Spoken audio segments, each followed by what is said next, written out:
Inabsuelto ni Navotas City Representative Toby Tiangco si PBBM sa mga akusasyon ni former Congressman Zaldico. Si dating House Speaker Martin Romualdez daw talaga ang maestro ng iskandalo. Narito ang Agenda Weekend Report ni Mavic Trinidad ng Abante.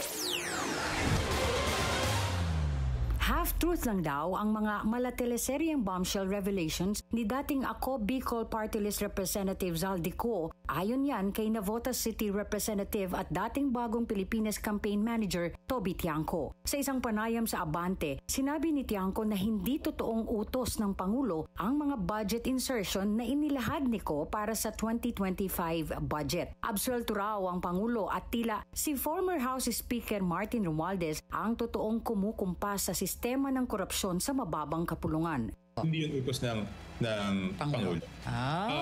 Bakit ko sinasabing half-truth? Di ba, natatandaan nyo, I don't think dito ako na-interview, pero sinabi ko sa ibang interviews ko na mukhang merong ayaw magpa-uwi sa kanya, di ba? Opo, tama po yun.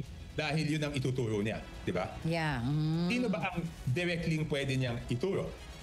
Wala naman siyang directly pwedeng ituro kung hindi yung former Speaker Martin Romualdez. Opo. Diba, in a previous interview sa sister channel nyo, Bilyonaryo, na ang lagi niyang kausap everyday is si Speaker Martin Romualdez. Dagdag pa ni Tiangco, marami raw pagkakataon kung saan sinasabi ni Romualdez na approve na sa itaas ang ilang mga iniuutos ng House leadership sa mababang kapulungan kahit na hindi naman daw ito alam ni PBBM. In my personal experience, palaging yun ang sinasabi ni Speaker Martin eh. Approve sa taas, utos sa taas. But later on, I will find out, hindi naman. Kaya minsan nagtatalo kami nun because may mga bagay na hindi ako pumapayag dahil sa tingin ko hindi naman iuutos ng Pangulo.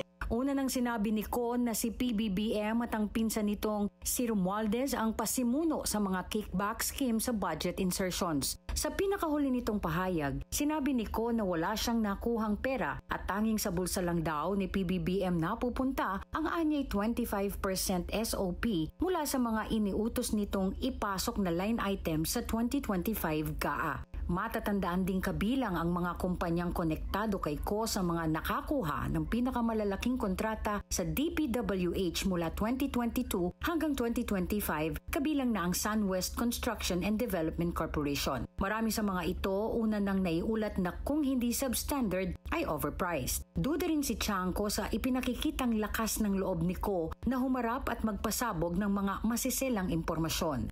I hope mali yung iniisip ko o I hope mali yung haka-haka ko. Pero ang tingin ko, kaya siya naglakas loob na magsalita kahapon is because nakakuha na siya ng passport sa ibang bansa.